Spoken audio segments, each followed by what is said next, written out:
തൃശൂരിൽ മിന്നലേറ്റ് 2 പേർ മരിച്ചു. വേലൂർ സ്വദേശി ഗണേശൻ, കോതകുളം സ്വദേശി നിമിഷ എന്നിവരാണ് മരിച്ചത്. ഗണേശന് വീടിനുള്ളിൽ വെച്ചാണ് ഇടിമിന്നലേറ്റത്. തുടർന്ന് തൃശൂർ മെഡിക്കൽ കോളേജ് ആശുപത്രിയിൽ എത്തിച്ചെങ്കിലും മരിക്കുകയായിരുന്നു.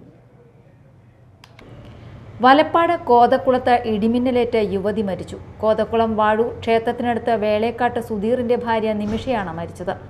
ഇന്ന് രാവിലെ ഉണ്ടായ ശക്തമായ ഇടിമിന്നലിലാണ് അപകടമുണ്ടായത്. വീടിന് പുറത്തുള്ള ബാത്റൂമിൽ വെച്ചാണ് നിമിഷയ്ക്ക് ഇടിമിന്നലേറ്റത്. ഉടൻ തന്നെ ആശുപത്രിയിൽ എത്തിച്ചെങ്കിലും ജീവൻ രക്ഷിക്കാനായില്ല. ബാത്റൂമിന്റെ കോൺക്രീറ്റ് തകർന്നിട്ടുണ്ട്. ബൾബും ഇലക്ട്രിക് വയറുകളും കത്തിക്കരിഞ്ഞ നിലയിലാണ്.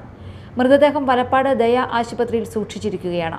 അതേസമയം എരുമപ്പെട്ടി വേലൂർ കുറുമാലിൽ ഇടിമിന്നലേറ്റ് ഗൃഹനാഥൻ മരിച്ചു. കുറുമാൻ പള്ളിക്ക് സമീപം താമസിക്കുന്ന തോപ്പിൽ വീട്ടിൽ ഗണേശനാണ് മരിച്ചത്. വീടിനകത്തിരിക്കുമ്പോഴാണ് ഇദ്ദേഹത്തിന് ഇടിമിന്നലേറ്റത്. Media time, Thrissur.